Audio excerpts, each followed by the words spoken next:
अब तक मालदीव्स और भारत के रिश्ते अच्छे थे, लेकिन अचानक तनाव शुरू हो गया है। ये कारण है, भारतीय लक्षद्वीप जा रहे हैं और इससे कई गलतफहमियां पैदा हो रही है। आईएसएच न्यूज ने इस बारे में एक वीडियो जारी किया था, आप यहाँ देख सकते हैं।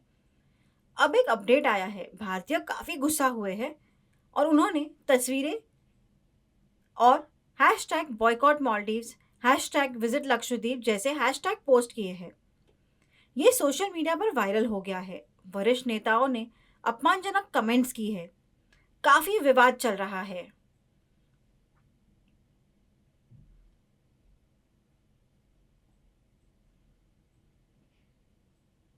जबकि Maldives association of travel agent and tour operators अपने राजनेताओं की अपमानजनक कमेंट्स को और पोस्ट के लिए सार्वजनिक रूप से माफी मांग चुके हैं। वहीं राजनेताओं और मालदीव के राष्ट्रपति मोहम्मद मुइज़ु, जो 2023 में निर्वाचित हुए थे, उन्होंने कोई आधिकारिक माफी जारी नहीं की। हालांकि उनका भारत के साथ बहुत अच्छा रिश्ता था, लेकिन मुइज़ु ने इसे नजरअंदाज कर दिया है। इसके बजाय राष्ट्रपति चर्चा के लिए चीन गए। आश्चर्यजनक। चीन में अपने भाषण में उन्होंने कहा, भारत धीरे धीरे हमारे इलाके पर कब्जा करने की कोशिश कर रहा है। हम ऐसा नहीं होने देंगे।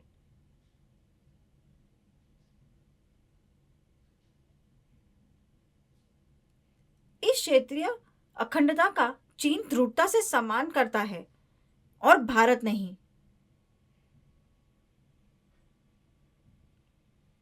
आश्चर्यजनक बयान था। इससे मालदीव सरकार के भारत के प्रभाव वाले देश से संबंध तोड़ने के प्रयास का संकेत मिला है। राष्ट्रपति की बातों से साफ है कि वह भारतीयों से रिश्ता तोड़ना चाहते हैं। चीन ने भारत से 3 बार कहा था कि वे चीन की बेल्ट एंड रोड इनिशिएटिव को स्वीकार करें, जो पूर्वी एशियाई और यूरोपीय देशों को सड़क और पुलों के माध्यम से जोड़ेगी। लेकिन भारत ने इस प्रस्ताव को 3 बार नकार दिया था। इसके बाद चीन ने मालदीव से इस पहल के बारे में पूछा और वे सहमत हो गए हैं। ये पहल 2013 में शुरू की गई थी।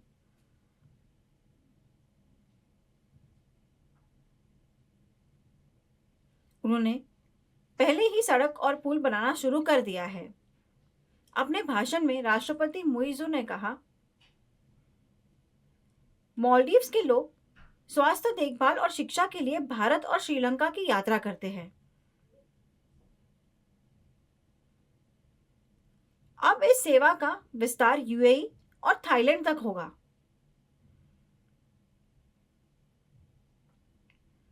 भारत और श्रीलंका के साथ साथ थाईलैंड और यूएई में भी इलाज किया जाएगा।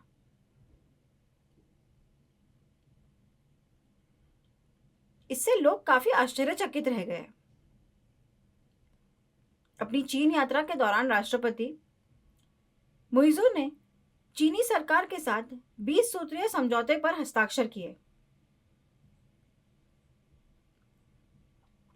इन 20 बिंदुओं में ढांचागत विकास के लिए अनुदान देने और चीन से मालदीव में पर्यटक को भेजने का आधिकारिक आश्वासन शामिल है।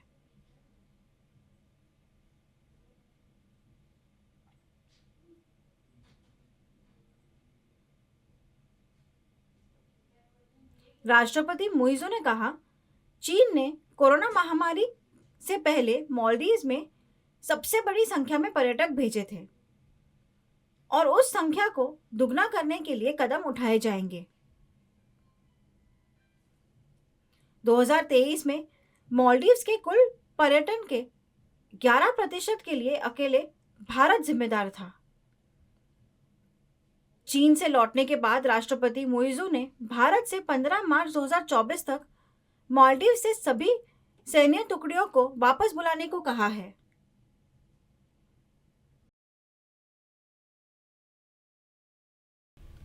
88 सैन्य कर्मियों विमानों से युक्त इन सैन्य टुकड़ियों को भारत द्वारा सहायता के रूप में तैनात किया गया था।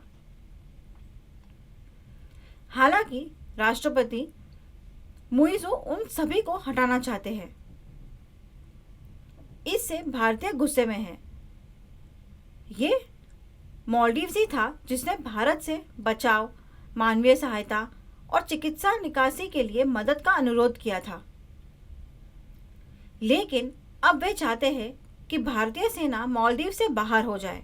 निराशाजनक। हालांकि भारतीयों को इससे कोई फर्क नहीं पड़ता। अब धीरे धीरे टीमों को वापस लाया जाएगा। मालदीव्स ने यह भी घोषणा की कि वह भारत से चावल, चीनी, गेहूं का आटा, सब्जियां और दवाइयां आदि आयात नहीं करेगा।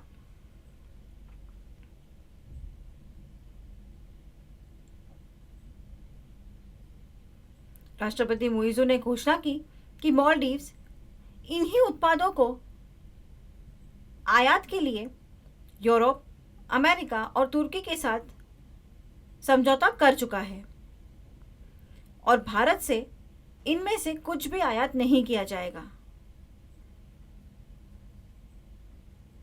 भारत ने मालदीव्स को रडार स्टेशन, निगरानी विमान, 2 हेलीकॉप्टर आदि उपहार में दिए थे।